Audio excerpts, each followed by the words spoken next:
வேதத்தை எடுத்துக்கொள்வோம். ஏசாயா தீர்க்கதரிசன புஸ்தகம் 53வது அதிகாரம். ஏசாயா 53வது அதிகாரம் அதனுடைய 10வது வசனத்தை வாசிக்க கேட்கலாம். கர்த்தரோ அவரை நொறுக்க சித்தமாகி அவரை பாடுகளுக்கு உட்படுத்தினார். அவருடைய ஆத்துமா தன்னை குற்ற நிவாரண பலியாக ஒப்புக் கொடுக்கும் போது அவர் தமது சந்ததியை கண்டு நீடித்த நாளாய் இருப்பார். கர்த்தருக்கு சித்தமானது அவர் கையினால் வாய்க்கும்.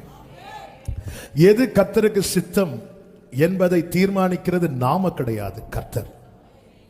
இங்கே யாரை குறித்து சொல்லப்பட்டிருக்கிறது? யார் நொறுக்கப்பட்டதை குறித்து சொல்லப்பட்டிருக்கிறது? சத்ரு அல்ல, அந்நியன் அல்ல, தேவனை அறியாதவனும் அல்ல, தேவனுடைய நேச குமாரன். கர்த்தரோ அவரை நொறுக்க சித்தமாகி, கர்த்தரோ அவரை நொறுக்க சித்தமாகி அப்படின்னு இந்த வசனம் ஆரம்பிக்குது. இந்த வசனம் எப்படி முடியுதுன்னா, கர்த்தருக்கு சித்தமானது. நம்ம அந்த லாஸ்ட் வசனத்தை பிடிச்சு, லாஸ்ட் வார்த்தையை பிடிச்சிருவோம். கர்த்தரோ அவரை நொறுக்க சித்தமானார், கர்த்தருக்கு சித்தமானது அவர் கையினால் வாய்க்கும். இந்த வசனத்தை சரியா நீங்க படிச்சீங்கன்னா, கர்த்தருக்கு சித்தமானது யார் கையினால் வாய்க்கும் அப்படின்னு நீங்க இந்த வசனத்தை படிச்சீங்கன்னா, கர்த்தருக்கு சித்தமானது, அந்த அவர் யாரு? கர்த்தரோ அவரை நொறுக்க சித்தமாகி. கர்த்தரோ பிதாவாகிய தேவன் தம்முடைய குமாரனை குறித்து சொல்லப்பட்டிருக்கிறது. நல்ல கவனிக்க. கர்த்தரோ அவரை நொறுக்க சித்தமாகி. வசனம் எப்படி முடியுது? கர்த்தருக்கு சித்தமானது அவர் கையினால் வாய்க்கும். யார் கையினால்? கர்த்தரோ அவரை நொறுக்க சித்தமாகி. கர்த்தரோ அவரை நொறுக்க சித்தமாகி. கர்த்தருக்கு சித்தமானது அவர் கையினால், அவர் கையினால், அவர் கையினால். இந்த பகல் வேளையில் கர்த்தர் பேசுகிற வார்த்தை இதுதான். உன்னை நொறுக்குவது கர்த்தருக்கு சித்தமானால், அவருக்கு சித்தமான பல காரியங்களை கர்த்தர் உன்னை கொண்டு, உன் கையை கொண்டு கர்த்தர் செய்ய விரும்புகிறார். ஹalleluya, ஹalleluya, ஹalleluya. ரெண்டு விதமான நொறுக்கப்படுகிற அனுபவம் உண்டு. ஒன்று நம்மால், நம்முடைய மீறுதலினால், நம்முடைய பாவத்தினால். இன்னொன்று கர்த்தருடைய சித்தம், God's plan. தண்ணீரின் நடுவில் நிற்கும் போதல்ல கர்த்தர் வாக்கு கொடுக்கிறது, நீ தண்ணீரை கடக்கும் போது நான் உன் கூட இருப்பேன் என்று. கண்ணு கட்டின தூரம் வரைக்கும் தண்ணியே இல்லை.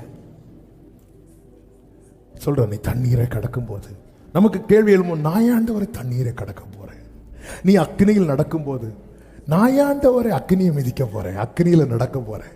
இல்ல, சில ரூட்டை கர்த்தர் வச்சிருக்கிறார். யாருக்கு இப்படி பிளான் போடுறார் பாருங்க, நேசகுமாரன். இன்னைக்கு கர்த்தர் ஆக்சுவலா இந்த செய்தியை எப்படி பேசுன்னு உண்மையிலே தெரியல. எந்த செய்தியும் அப்படிதான், எப்படி பேசுறதுன்னு தெரியல. கர்த்தர் பேசுவாராக. நல்ல கவனமா கேளுங்க. அப்போ நம்முடைய நம் நிமித்தம் நாம் நொறுக்கப்படுகிற காரியம் உண்டு. அதுக்கு கர்த்தர் பொறுப்பு கிடையாது. அதுல கர்த்தர் உதவுவார், திரும்பி எழும்ப, திரும்பி வர. ஏனென்றால் நாம் கிரயத்துக்கு கொள்ளப்பட்டவர்கள். நம்ம இழந்து போக விரும்பாத ஒரே ஒருவர் அவர் மட்டும்தான். ஹல்லேலூயா. எத்தனை பேர், அதனாலதான் இந்த வேர்டை மறந்துடவே கூடாது. பரலோகத்தில் உண்மை அல்லாமல் எனக்கு, அந்த வேர்டை உண்மையா உள்வாங்கணும். அப்படின்னா, இளைய குமாரன் திரும்பி வரும்போது ஒருத்தர் மட்டும் வீட்டிலிருந்து எதிர்பார்த்து பார்த்து கொண்டிருக்கிறார். யாரு? வேற வேலைக்காரங்க, ஐயோ அவரை காணலையே, இல்லை, மூத்த சகோதரன். எத்தனை பேர் அந்த வீட்டில் உண்டு. ஆனா ஒருவருடைய கண்கள் மட்டும் ஏக்கத்தோடு தேடிக்கொண்டிருக்கிறது. அது போலதான் கோடி தூதர்கள், சேராபீன்கள் எத்தனை பேர் இருந்தாலும் அந்த சிங்காசனத்தில் வீற்றிருக்கிறவருடைய கண்கள். ஆண்டவரும் இரட்சகருமாக இயேசுவினிடத்துல கேட்கலாமா, ஏன் ஆண்டவரே பிதா இப்படி சித்தம் கொண்டா? எதனால நீங்க நொறுக்கப்பட்டீங்க? எதனால நீங்க இவ்வளவு கஷ்டப்படுத்தப்பட்டீங்க? ஏன் உங்க லைஃப்ல இப்படி ஒரு பிளான ஆண்டவர் டிசைட் பண்ணா? இயேசு ஒரே வார்த்தை சொல்லுவார், அது அப்பா கிட்ட போய் கேளு. நீங்க வெளியே வரலாம், இதுல இருந்து நான் வெளியே வர விரும்பல. இயேசுவே நீங்க நினைச்சா இதுல இருந்து வெளியே வரலாமா? நான் வெளியே வர விரும்பல. அதன் அர்த்தம் நான் அப்படி நினைக்கல. நான் கேட்டு பார்த்தேன் என் பிதா கிட்ட. பிதா சித்தம் கொண்டார்னா, திருப்பி சொல்லுகிறேன், இயேசு கிறிஸ்து அடிக்கப்பட்டது நொறுக்கப்பட்டதெல்லாம் மத்தேயு, மார்க்கு, லூக்கா, யோவான்ல பார்க்கிறோம். ஆனா இதெல்லாம் ஏற்கனவே எழுதப்பட்டது. அப்ப தேவ சித்தம் என்பது ஏற்கனவே போடப்பட்டது. ரட்சிக்கப்பட்ட தேவ பிள்ளைகளை, ஒரு வார்த்தையை நீங்கள் நன்றாய் புரிந்து கொள்ளுங்கள், கவனமா கேளுங்க, மனசுல எழுதி வச்சிருங்க. உங்களை குறித்த திட்டம் பிறந்த பிற்பாடு நீங்க பிறப்பிக்கப்பட்டீர்கள். இதுதான் சத்தியம், இதான் உண்மை. அதனால திட்டத்தை மாற்ற மாட்டார், திட்டத்துக்கு ஏற்றார் போல நம்மை மாற்றுவார். ஒரு கட்டத்தில் எதை நம்முடைய வளர்ச்சியை வைத்தே பாருங்கள். சின்ன வயசுல பிடிச்ச நிறைய காரியம் வளரும் போது பிடிக்க மாட்டேங்குது. சின்ன வயசுல விரும்பி சாப்பிட்ட நிறைய காரியங்கள் வளரும் போது நமக்கு பிடிக்க மாட்டேங்குது. டேஸ்ட் மாறுது, நினைவு மாறுது. சின்ன வயசுல நினைத்த நினைவுகள் வேற. ஒரு ஸ்கூல் படிக்கும் போது நம்ம ஒன்று நினைப்போம், காலேஜ் படிக்கும் போது இன்னொன்று நினைப்போம், வளரும் போது இன்னொன்று நினைப்போம், கல்யாணத்துக்கு அப்புறம் வேற ஒன்று நினைப்போம், வயசாகும் போது இன்னொன்று நினைப்போம். நம்முடைய நினைவுகள் மாற்றப்படுகிறது. சின்ன வயசுல நாம நினைச்சதில் இப்போ நினைச்சிட்டு இருக்கல, நினைவுகள் மாற்றப்படுகிறது, எல்லாமே மாற்றப்படுகிறது, நமக்குள்ள எல்லாமே மாற்றப்படுகிறது. கர்த்தர் என்ன செய்கிறார் தெரியுமா? ஒரு கட்டத்தில் அந்த சித்தத்துக்கு நேராக நம்முடைய பார்வையை மாற்றுகிறார், நம்முடைய நினைவுகளை மாற்றுகிறார், ஒரு இடத்துல கொண்டு வந்து நிறுத்துகிறார். அந்த இடத்துல தான் நம்ம அறியாம நாம கேட்போம், நான் என்ன செய்ய சித்தமாக இருக்கிறேன். அந்த இடத்துல கொண்டு வந்து நிறுத்த என்ன செய்ய வேண்டும் என்பதையும் அவரே தீர்மானிக்கிறார்.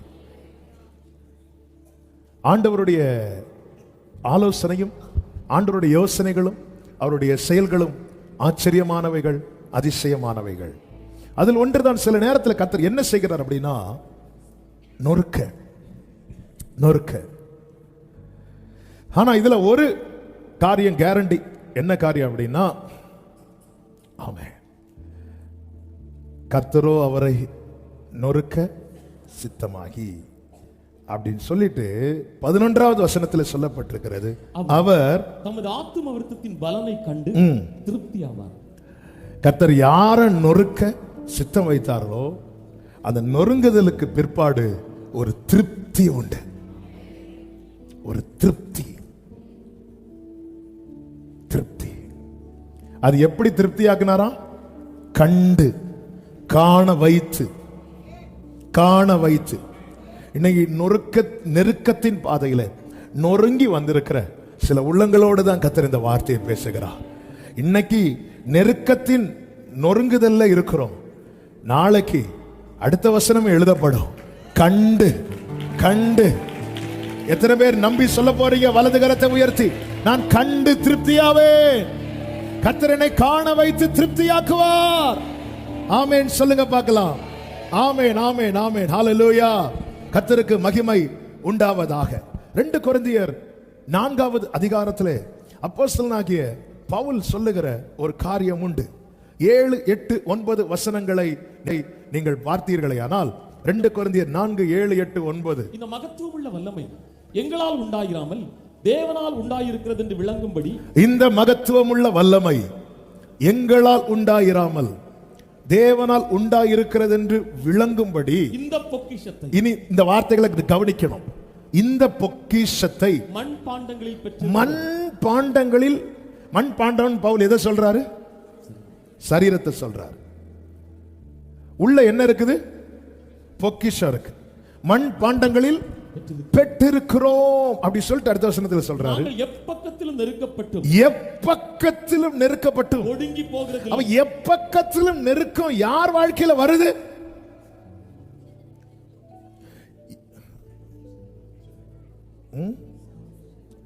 இங்க பொக்கி கேக்குது, அங்க ஷம் கேக்குது. நீங்க ஐக்கியமா இருக்கணும்னு சொல்றது உண்மைதான், ஆனா இப்படியெல்லாம் இருக்க கூடாது. ஏன்னா சிலர் வந்து ஃபர்ஸ்ட் வேர்டை சத்தமா சொல்லுவாங்க, அடுத்த வேர்டை விழுங்கிடுவாங்க. சிலர் ஃபர்ஸ்ட் வேர்டை விழுங்கிடுவாங்க, அடுத்த வேர்டை அப்படி கனெக்ட் ஆயிட்டு. பொக்கிஷம். எந்த வீட்டில் திருடன் ஏறுவான்?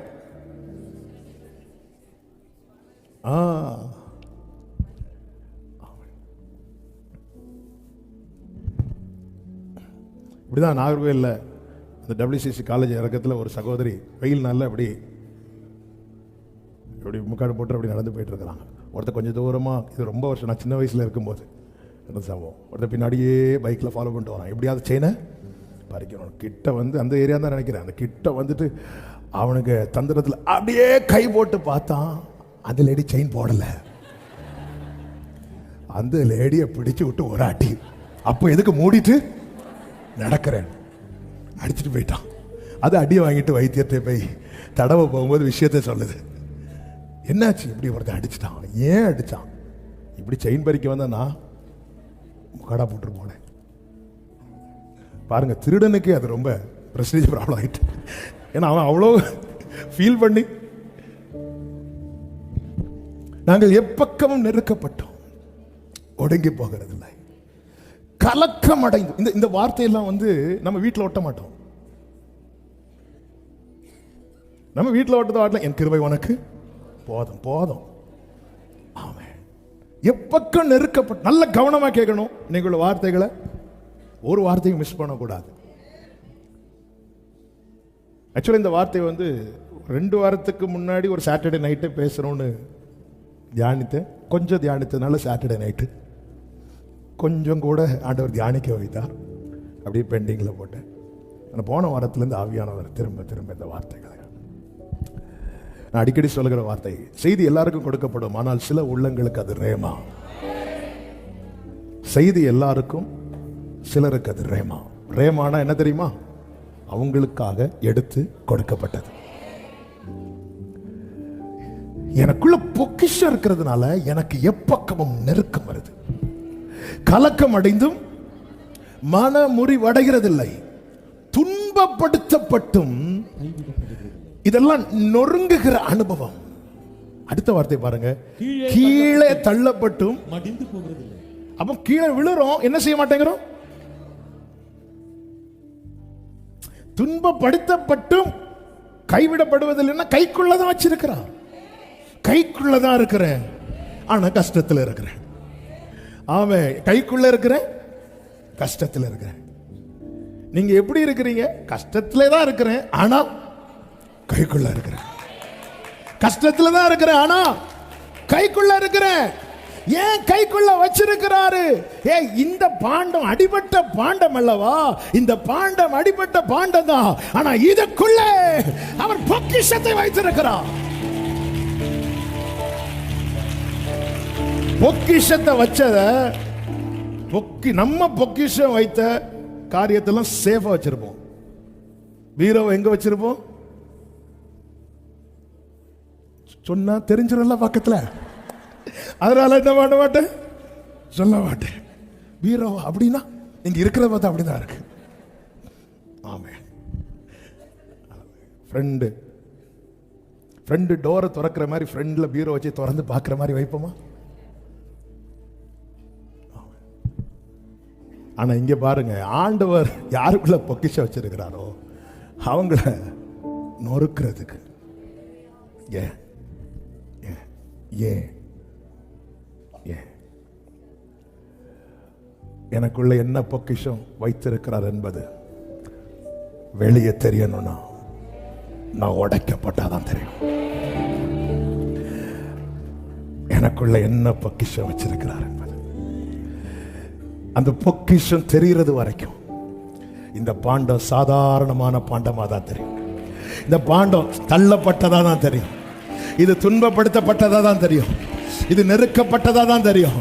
ஆனா ஒரு நாள் இதற்குள்ள இருந்து அந்த பொக்கிஷம் வெளியே வரும்போது, ஓ ரபா கலாபா சந்தனா லபா கரா ரிபா பாபா ரேமம்ரோ சந்தலரே, உன்னை ஜனிப்பித்ததின் நோக்கம், உன்னை அழைத்ததின் நோக்கம், உன்னை தெரிந்தெடுத்ததின் நோக்கம் இந்த உலகம் அறிய நீ உடைக்கப்பட வேண்டியது அவசியம்.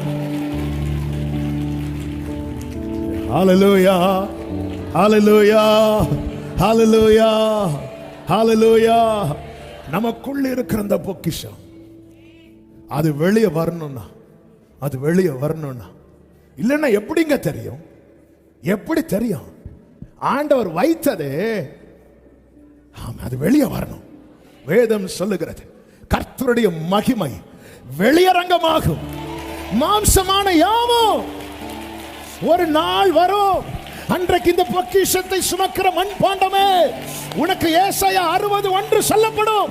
எழும்பி பிரகாசி, உன் ஒளி வந்தது. கரங்களை தட்டி ஆமென். ஹalleluya.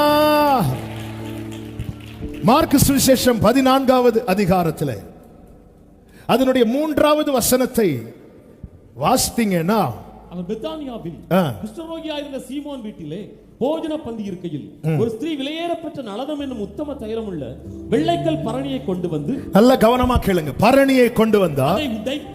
அதை உடைத்து அந்த தைலத்தை அவர் சிரசின் மேல் ஊற்றினார். அது ஊற்றப்பட்ட போது என்ன ஆயிற்று என்று எடுக்க வேண்டாம். யோவான் 12:3 சொல்லப்பட்டிருக்கிறது, அந்த வீடு முழுவதும் தைலத்தின் பரிமளத்தினால் நிறைந்தது. நல்ல கவனமா கேளுங்க. இந்த பரணிக்குள்ள இருக்கிற தைலத்தை உடைக்காமலும் ஊற்றலாம், உடைக்காமலும் ஊற்றலாம். உடைக்காம எப்படி ஊட்ட முடியும்? திறந்து. ஆனா இங்க அவ உடைத்து ஊற்ற காரணம் என்ன? கவனிங்க, உடைத்து ஊற்ற காரணம் என்ன? சும்மா சொல்லுங்க, தெரிஞ்சதை சொல்லுங்க. நிறைய சொல்லியிருக்கோம் செய்தியில,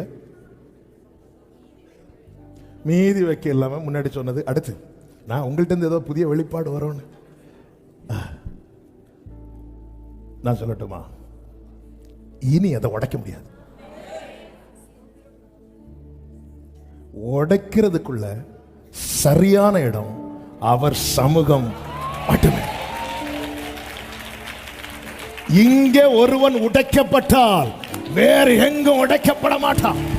இங்கே ஒருவன் உடைக்கப்பட்டால், தேவ சித்தத்துக்கு உட்பட்ட ஒருவன் நொறுக்கப்பட்டால், அவன் வேறு எங்கும். ஆமென்.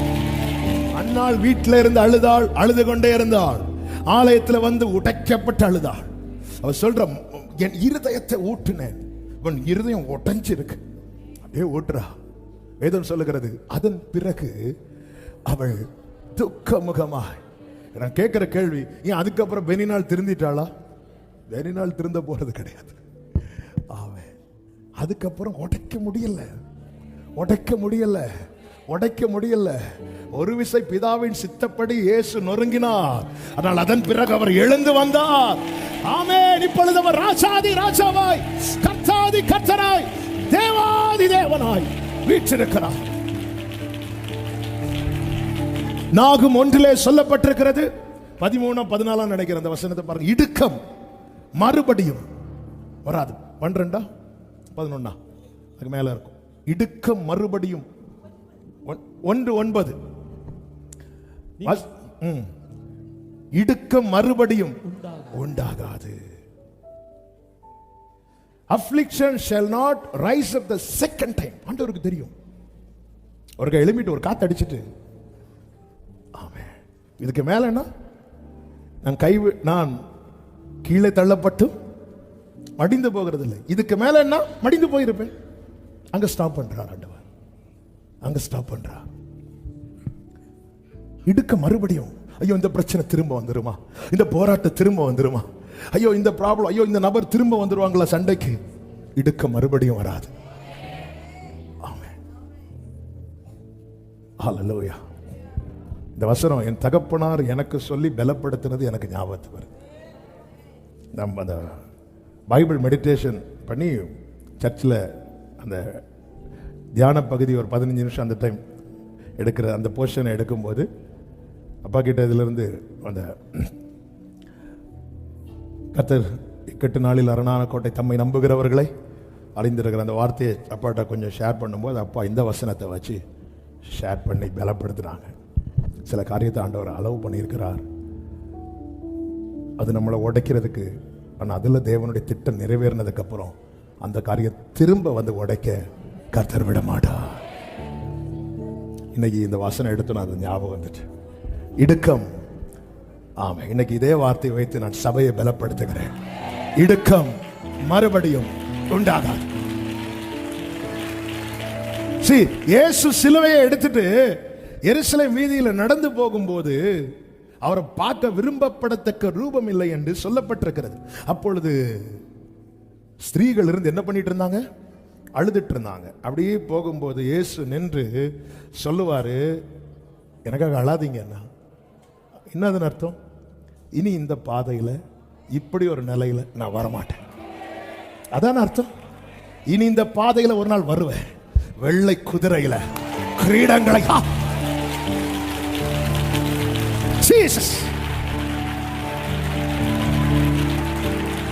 இனி இந்த பாதையில இப்ப பாக்குறீங்கல்ல, அரை நிர்வாணமாய் சரீரம் கிழிக்கப்பட்ட நிலையில ரத்தம் சிந்தி உதவிக்கு ஒருவர் கூட இந்த பூமியில வாழ்ந்த நாட்கள் எல்லாம் நன்மை செய்தவராய் சுற்றி தெரிந்தார். அப்படிப்பட்டவருடைய நிலைமை பார்த்துதானே அழுறீங்க. எனக்காக அழாதீங்க, உங்களுக்காக உங்க பிள்ளைகளுக்காக அழுங்க. எனக்காக ஏன் அழாதீங்க? இந்த வேதனை இதுதான் எனக்கு கடைசி. இனி இந்த பாதையில இதே நிலையில நான் வரமாட்டேன். இனி இந்த பாதையில அவர் பவனி வருவார். சில கண்ணீரின் பள்ளத்தாக்கில் நடக்கும் போது உங்க உயிர்த்தெழுதலின் வல்லமையை உடைய தேவ பிள்ளையே, இந்த நம்பிக்கையில நடங்க. இடுக்க மறுபடியும் இந்த பிரச்சனை எனக்கு ஃபர்ஸ்ட் அண்ட் லாஸ்ட். இந்த பிரச்சனை எனக்கு ஃபர்ஸ்ட் அண்ட் லாஸ்ட். இது மறுபடியும் நோ. ஆமென். சப்ஜெக்ட்ல இல்லாதது கர்த்தர் இந்த வசனத்தை நினைவுல கொண்டு வந்து சிலரோடு பேசிக் கொண்டிருக்கிறார். இன்னைக்கு நீங்க சில துன்பத்தின் பாதையில் நடக்கிறீங்களா? வாயை திறந்து சொல்லுங்க, இடுக்கம் மறுபடியும் உண்டாகாது. நாங்கள் இயேசுவை நம்பி இருக்கிறோம். ஆமென் சொல்லுங்க பார்க்கலாம். ஆமென். சில நெருக்கம் வரும்போது பிள்ளைங்க வந்து கேட்பாங்க, என்னம்மா நமக்கு இப்படி ஒரு கஷ்டம் வந்துட்டு, இதெல்லாம் லாஸ்ட்பா, இனி வராது. சில போராட்டம் வரும்போது வந்து கேட்பாங்க, என்னம்மா இப்படி ஒரு போராட்டம், இதான் லாஸ்ட், இடுக்க மறுபடியும் உண்டாகாது. ஆமென். ஹalleluya. ஜீசஸ். ஹalleluya. கர்த்தருக்கு மகிமை உண்டாவதாக. ஆமென். உடைக்கிறார். உடைச்சது அந்த பரணி உடைக்கப்படுது. உடைக்கப்பட்டதும் அந்த பரணிக்குள்ள என்ன இருக்கிறது என்பது இயேசுவுக்கும் கொண்டு வந்தவளுக்கு மட்டும்தான் தெரியும். உடைஞ்சதும் அங்க இருந்த எல்லாருக்குமே தெரிய வந்தது. ஆமென். நம்ம மேல இருக்கிற அழைப்பு அழைத்தவருக்கும் பிற்பாடு கொஞ்சம் நமக்கும் தெரியும். ஆனா ஒரு கட்டத்தில் தேவன், ஆமென், பக்கத்தில் பார்த்து சொல்லுங்க, உங்களுக்குள்ள இருக்கிற பொக்கிஷம் வெளிப்படும் டைம் வந்துட்டு. ஆமென். ஹalleluya. சிலர் இருக்கிறத பார்த்தா அது வெளிப்படலைனாலும் பரவாயில்ல. ஹalleluya. ஏன் வெளிப்படணும் தெரியுமா? அது வெளிப்பட்டாதான் நம்முடைய ஓட்டு முடியும் போதும் முடிந்ததுன்னு சொல்ல முடியும்.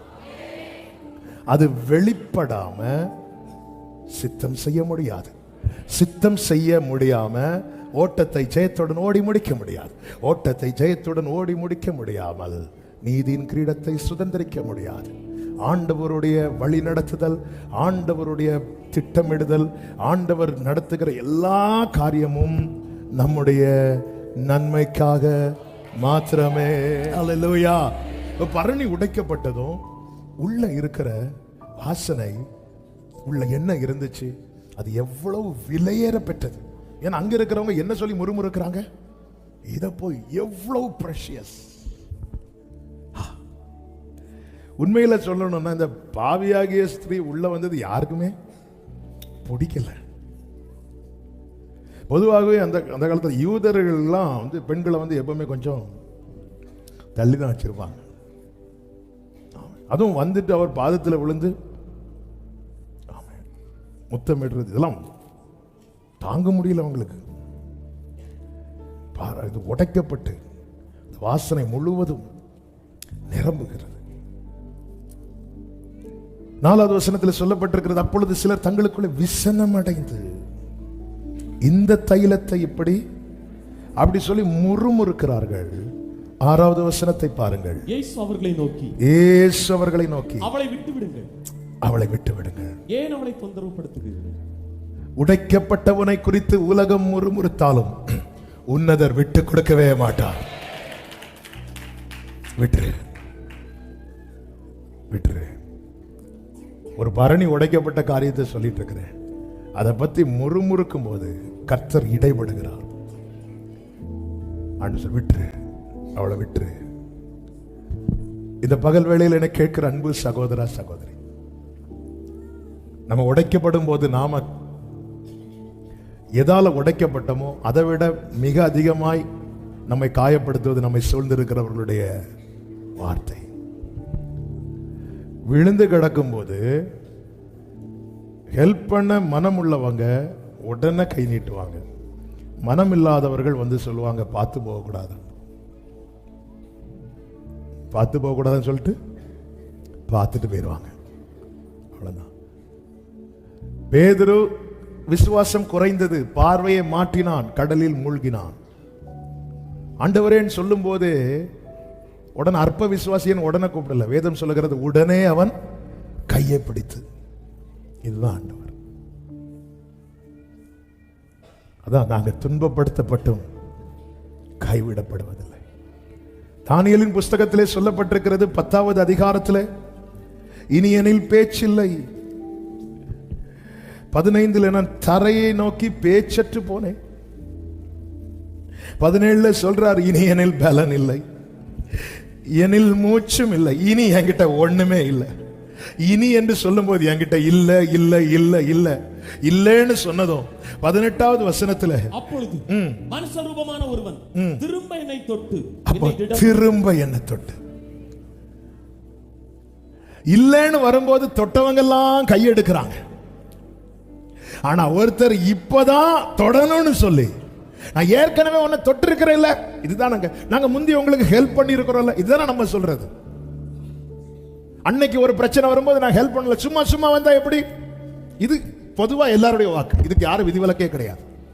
நானும் விதிவிலக்கு கிடையாது, யாரும் விதிவிலக்கு கிடையாது. அதனாலதான் கர்த்தர் சொன்னார், நான் மனிதன் அல்ல.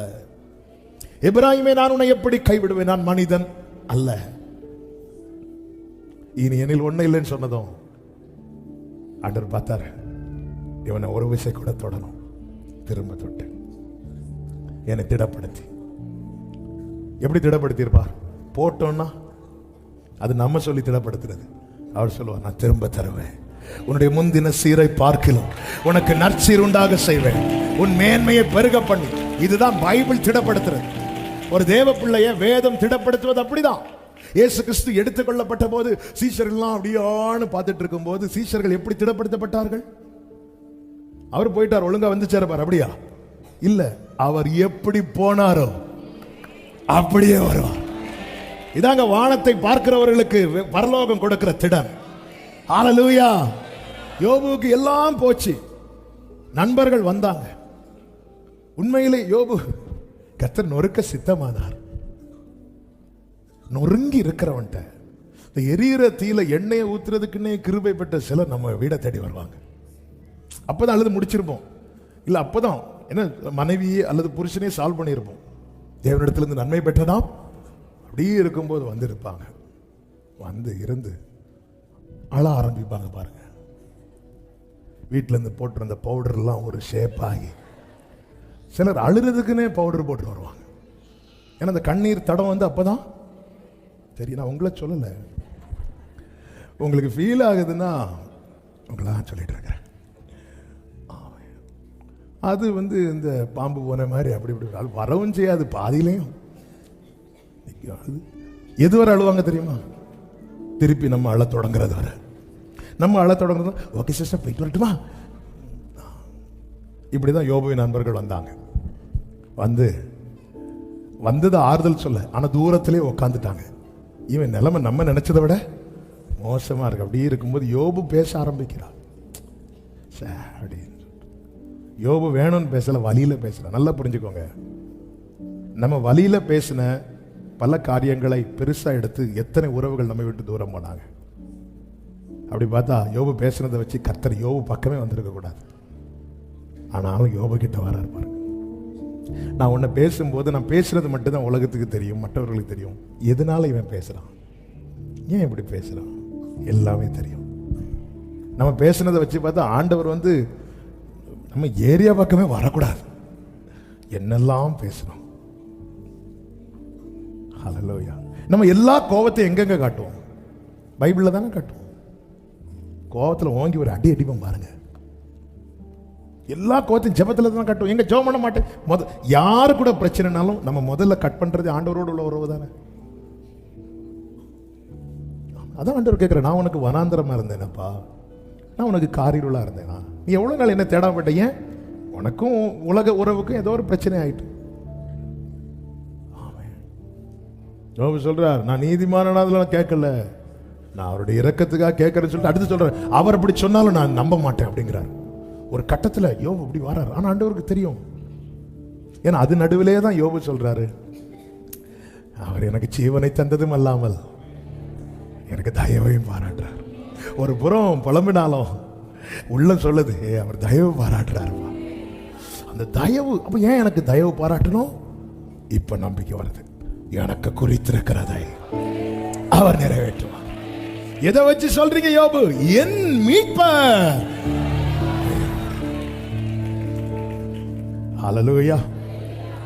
யோபு கேட்ட செய்தி மரண செய்தி. ஆனா யோபு உரைத்தது உயிர்ப்பின் செய்தி. ஹல்லேலூயா. யோபு கேட்ட செய்தி மரண செய்தி. அது போச்சு, இது போச்சு, அவங்க போச்சு, எல்லாம் மரண செய்தி. ஆனா யோபு உரைத்தது உயிர்ப்பின் செய்தி. அது அவனுக்கு இழந்த அனைத்தையுமே ரெண்டச்சனையா. ஆமென். ஜீவனை பேசுங்கள், நன்மையை பேசுங்கள், விசுவாசத்தை பேசுங்கள். நம் மீட்பர் இன்றும் உயிரோடு இருக்கிறார். ஆமென் சொல்லுங்க பார்க்கலாம். இப்பொழுது கர்த்தர் சொல்லுங்க, உடைக்கப்பட்ட யோபுவை பார்த்து நிறைய பேர் பேசுறாங்க. ஆண்டவர் சொல்றார், பாரு, என் தாசனாகிய யோபு என்னை குறித்து நிதானமாய் பேசினது போல ஒழுங்கா போய் பலி செலுத்து. நான் யோபுவின் முகத்தை பார்த்து உங்க மேல நான் இறக்க வைப்பேங்கிறார். அவங்க வந்து 4 பேரும் வந்து யோபுவை கண்ணா பின்னான்னு பேசுறாங்க. இப்போ எந்த நிலைமைக்கு கர்த்தர் கொண்டு வந்துட்டார்னா, இனி நான் உங்களுக்கு இறங்கணும்னா நான் யோபுவை பார்ப்பேன். நொறுக்கப்பட்டவனை யாராவது பார்க்க விரும்புவாங்களா? யோபுவை பார்க்கவே முடியாது. வஸ்திரம் கூட போட முடியாத அளவுக்கு உச்சந்தலையிலிருந்து உள்ளங்கால் வரை புண்கள், பருக்கள், சீல் வந்து வடிந்துட்டே இருக்குமா. பைபிள் ஸ்காலர் சொல்றாங்க, அந்த மனைவி வந்து ஜீவனை விடுன்னு சொல்றதுக்கு ஒரு ரீசன் என்னவா, அவங்க தான் கிளீன் பண்ணுவாங்க. வேற யார் கிளீன் பண்ணுவா? கிளீன் பண்ணி முடிச்சு அப்படி இருக்கும்போது திரும்பியும் சீல் வரும். ஏன்னா அவங்களுக்கும் இழப்பு. யோபுவுக்கு என்ன இழப்போ அதே இழப்பு தான் எங்களுக்கு. அவங்க அப்படியே இருக்கிறாங்க, தலையே வெடிக்கும் போல இருக்கு. அவங்களுக்கு தள்ளி இருந்து அழ கூட முடியாத நிலை. ஏன்னா ஹஸ்பண்டை கேர் பண்ணணும். அப்ப யோபு வாய் வந்து இப்படி அசைஞ்சிட்டே இருக்கு. என்ன சொல்லிட்டு இருக்கிற பார்த்தா, ஸ்தோத்திரம் ஸ்தோத்திரம். வந்துச்சே கோபம். அதனாலதான் கடைசியில மனைவிட்ட கூட ஆண்டவர் கோபப்படல, பாத்தீங்களா? ஏன்னா மனைவி எப்படி பேசுறாங்கன்னா வலியில பேசுறாங்க. அதனால எல்லாம் 2 கொடுத்து இது மட்டும் 2 கொடுத்தவரோட யோபு சொல்லிருப்பா, இதுக்கு அதே அந்த பழைய நிலையே.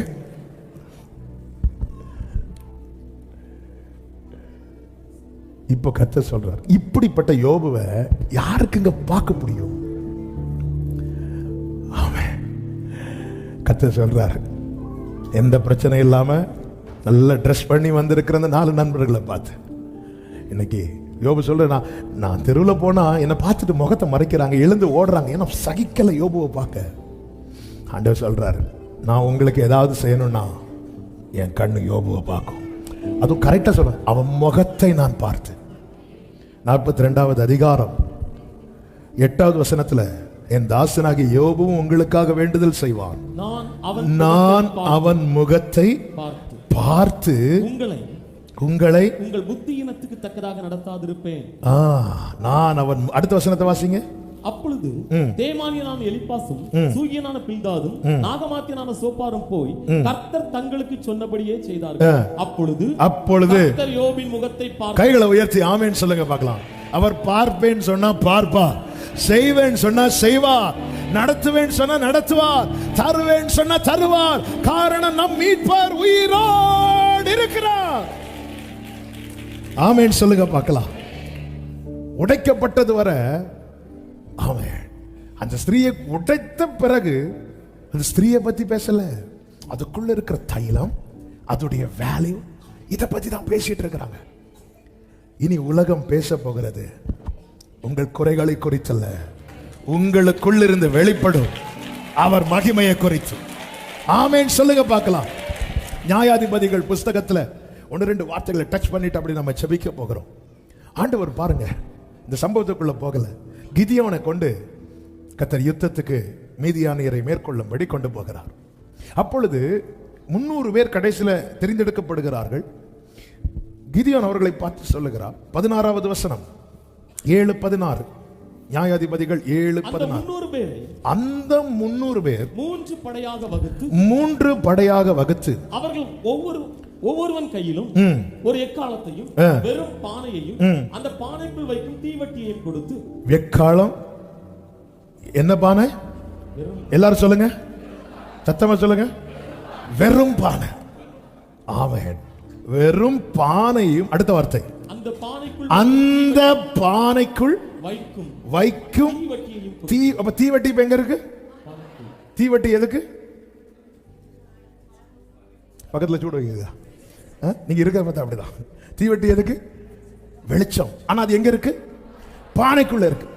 இனி இந்த வெளிச்சம் வெளியே வரணும்னா அடுத்த வார்த்தை, அவர்களை நோக்கி நான் செய்வதை பார்த்து அப்படியே நீங்களும் செய்யுங்கள். 19வது வசனம், நடுஜாமத்தின் துவக்கத்தில் ஜாமக்காரரை மாற்றி வைத்த பின்பு கிதியோனும் அவனோடு இருந்த 100 பேரும் அந்த ஜாமத்தின் துவக்கத்திலே பாளையத்தின் முன்னணியில் வந்து எக்காளங்களை ஊதி தங்கள் கையில் இருந்த பானைகளை உடைத்தார்கள். 20வது வசனம், 3 படைகளின் மனுஷரும் பானைகளை உடைத்து தீவட்டிகளை வெளியே இழுத்து தங்கள் இடது கைகளிலும் பிடித்துக் கொண்டு கர்த்தருடைய பட்டயம் கிதியோனுடைய பட்டயம் என்று சத்தமிட்டு பாளையத்தை சுற்றிலும். அடுத்த வார்த்தை, அப்பொழுது பாளையத்தில் இருந்தவர்கள் எல்லாரும் சிதறி. உன்னை உடைப்பது உன்னை சிதற பண்ணுவதற்கல்ல, உன் நன்மையை சுதந்திரிக்க விடாதபடி பாளையத்தில் இருக்கிற மீதியானியரை. ஆமே. என் வாழ்க்கையில எக்காலம் வேலை செய்யணும்னா, என் வாழ்க்கையில எனக்குள்ள இருக்கிற பொக்கிஷம் வெளிப்படணும்னா, என் வாழ்க்கையில கர்த்தருடைய பட்டயம் என் பட்டயமா இருக்கணும்னா, உடைக்கப்பட வேண்டிய இடத்துல உடைக்கப்பட்டுதான் ஆகணும். ஹalleluya. உள்ள அவர் ஒண்ணு வைக்கலன்னா வெறும் பானை. ஹalleluya. வெறும் பானை. அவர் உள்ள வச்சதுனாலதான் நீதிமான் பனையை போல, இல்லைன்னா பானையை போல. வெறும் பானை. ஆமே. இந்த வெறும் பானையை தூக்கி போட்ட என்ன ஆகும்? உடையும். ஆனா இன்னும் ஏன் உடையாம இருக்கு? பொக்கிஷம். இந்த பானை ஒரு நாள் உடையும். அன்னைக்கு நான் அல்ல சிதறுவது. ஹalleluya, ஹalleluya, ஹalleluya. பானை உடைஞ்சதுக்கு அப்புறம் பேச்சு என்ன பேச்சாரு? கர்த்தருடைய பட்டயம். இதெல்லாம் நம்முடைய வாழ்க்கையில எப்பங்க வெளிப்பட போகுது? ஆமென். இந்த நான் என்கிற பானை உடையட்டும். ஆமென். நான் யார் தெரியுமா? அந்த நான் போட்ட இடத்துல பானைன்னு போடுங்க. கண்ணாடியை பார்த்து 2 தடவை பேசுங்க. அதுக்கு ஒரு வாழ்க்கையில நீங்க இந்த பானை யார் தெரியுமா? ஒரு 2 வாட்டி, ஒரு 4 வாட்டி, இல்லை உங்க ஒய்ஃப்ட்ட போய் பேசுங்க. அப்படியே பேசுவோம். ஆமென். இல்லை நீங்க ஹஸ்பண்ட்ட போய் பேசுங்க. அவ்வளோதான்.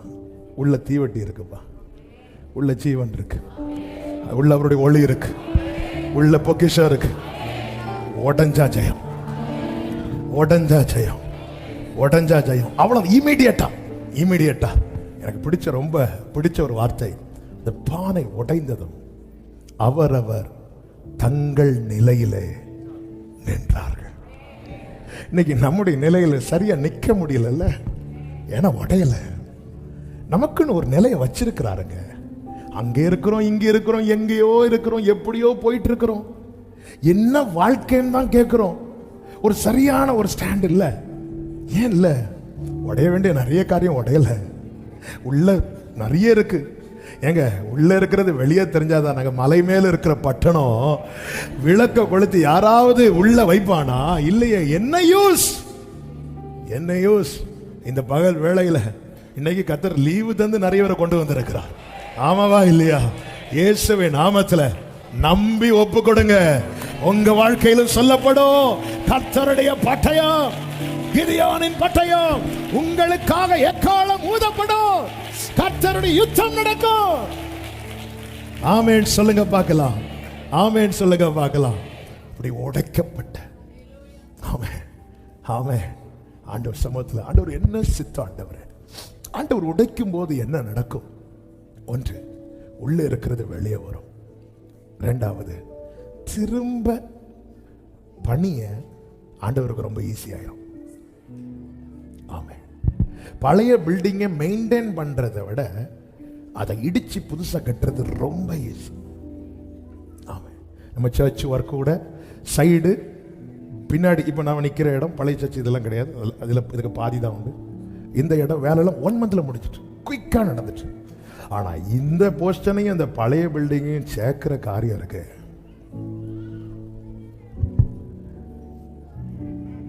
இதே இந்த இடம் அது பழைய பில்டிங்கே இல்லை, எம்டியான பிளேஸ் அப்படின்னா நம்ம சர்ச் ஒர்க்கு எவ்வளோ டைம் எடுத்துச்சோ அதில் வந்து ஒரு 1 இயருக்குள்ள கிருபையினால் இந்த சர்ச்சு கட்டியிருக்கிறோன்னா ஒரு 8 மந்த்ஸில் ஒர்க் முடிச்சிருக்கோம்.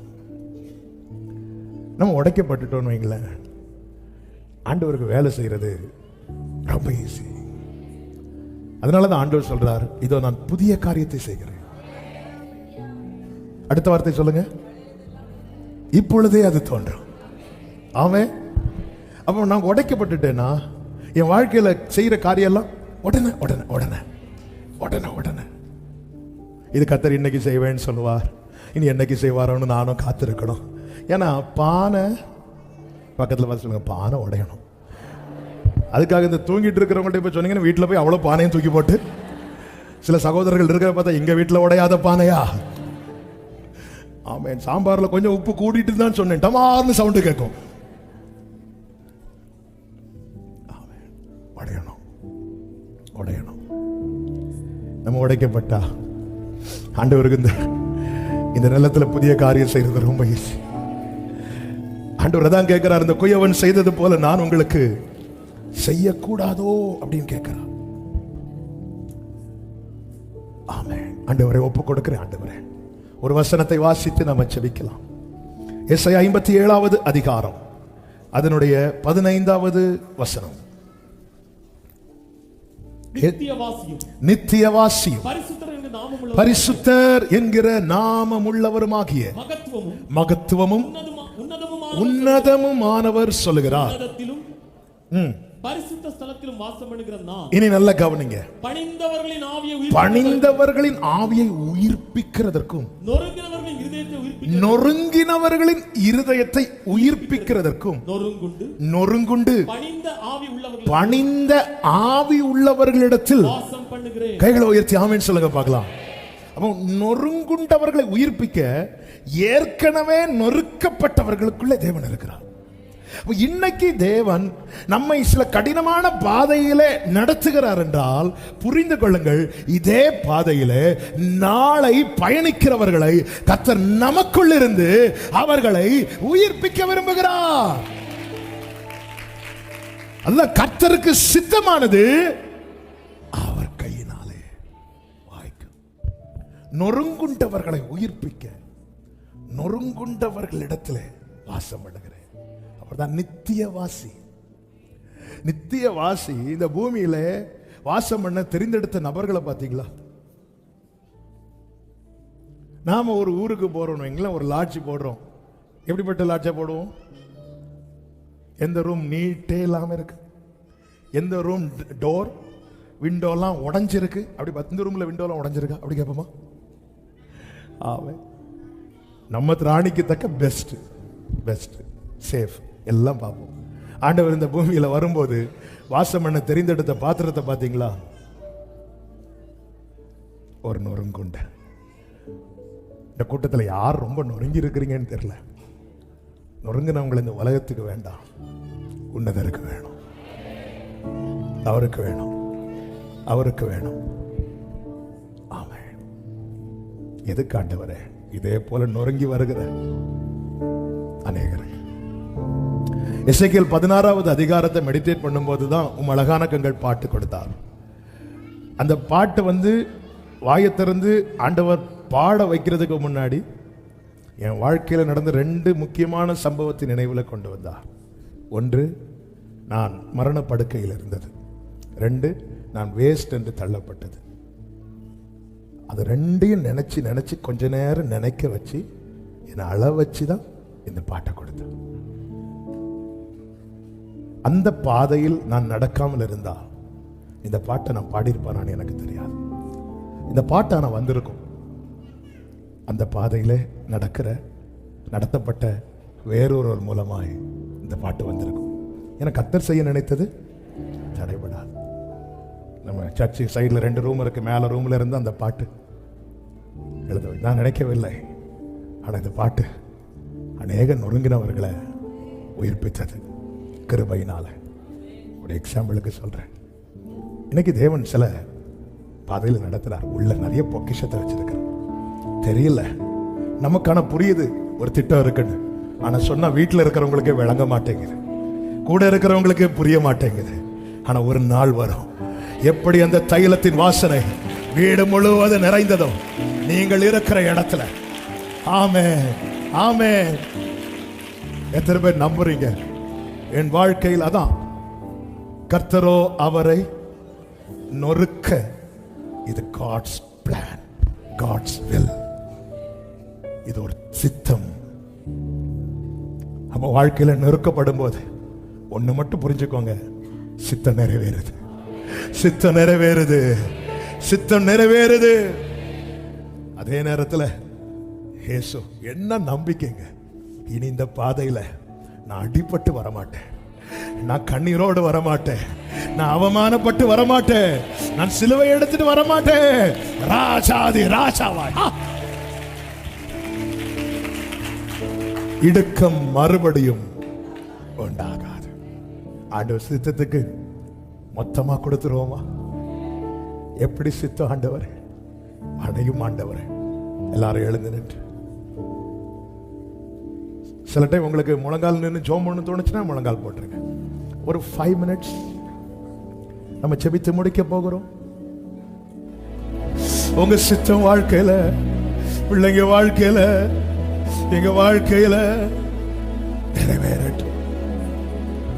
சித்தம் நிறைவேறுச்சுன்னா க்ளோரி எழும்பி பிரகாசிக்கணும்னா, சித்தம் உங்க மேல இருக்கிற அழைப்பை மற்றவர்கள் அறிந்து கொள்ள போறாங்க. உங்க மேல தேவன் வைத்த அபிஷேகத்தை மற்றவர்கள் அனுபவிக்க போறாங்க. உங்க மேல இருக்கிற தேவ திட்டத்தை மற்றவர்கள் அறிந்து கொள்ள போறாங்க. உங்களுக்குள்ள தேவன் வைத்த பொக்கிஷத்தை மற்றவர்கள் காண போகிறார்கள். ஆமென், ஆமென். ஆண்டவர் கேட்கிறது ஒண்ணே ஒண்ணுதான், இந்த குயவன் செய்தது போல நான் செய்யக்கூடாதா? ஆமென். அந்த ஒரு முழுமையான அர்ப்பணிப்பு எத்தனை பேர் கொடுக்க விரும்புறீங்க? ஆண்டவரை இடிக்கிறீங்களா? ஆண்டவரே, எரேமியாவை அழைக்கும் போது கர்த்தர் என்ன சொல்லி வார்த்தை வைப்பார் தெரியுமா? பார், எரேமியா 1:10 நல்ல கேளுங்க. பிடுங்கவும், இடிக்கவும், அழிக்கவும், கவிழ்க்கவும். அங்க ஃபுல் ஸ்டாப் வைக்கல. அங்க ஃபுல் ஸ்டாப் வச்சிருந்தா இந்த பைபிளை நம்ம தொட்டிருக்கவே மாட்டோம். அங்க ஒரு கமா போட்டுட்டு, கட்டவும் நாட்டவும் உன்னை நான் இன்றைய தினம். ஹல்லேலூயா. அப்போ கட்டி எழுப்ப, நிலை நிறுத்த அவர் முதல்ல என்ன செய்யறாரு? இடிக்கிறார், சிலதை பிடுங்கிறார், சிலதை அழிக்கிறார். ஆமென். இது தேவ சித்தம், தேவ சித்தம். அதே வசனத்துல தான் கட்டவும் ஆண்டவன் நொறுக்க சித்தமாயிட்டார்னா அடுத்து பெருசா வைக்கிறதுக்கு திட்டம் வச்சுட்டார்னா இப்போ சர்ச்சில் இருக்கிறவங்க ஆன்லைன்ல பாக்குறவங்க, ஆண்டவரே உங்க சித்தம் எதுவோ அது எங்க வாழ்க்கையில நிறைவேறட்டும் நம்பி ஒப்பு கொடுக்கிறவங்க அப்படியே 2 கரங்களை உயர்த்து உங்க கையில தர. பரிசுத்த பிதாவே, நல்ல தகப்பனே, நன்றியோடு உம்மை துதிக்கிறோம், ஸ்தோத்திரிக்கிறோம், மகிமைப்படுத்துகிறோம், வாழ்த்துகிறோம். உங்க கிருபை மிகவும் பெரியது. இந்த நாளிலும் ஆண்டவரே எங்களை கிருபையாய் உங்க சமூகத்தில் கொண்டு வந்து பாட, துதிக்க, ஆராதிக்க, செபிக்க வைத்தீர். ஸ்தோத்திரம்.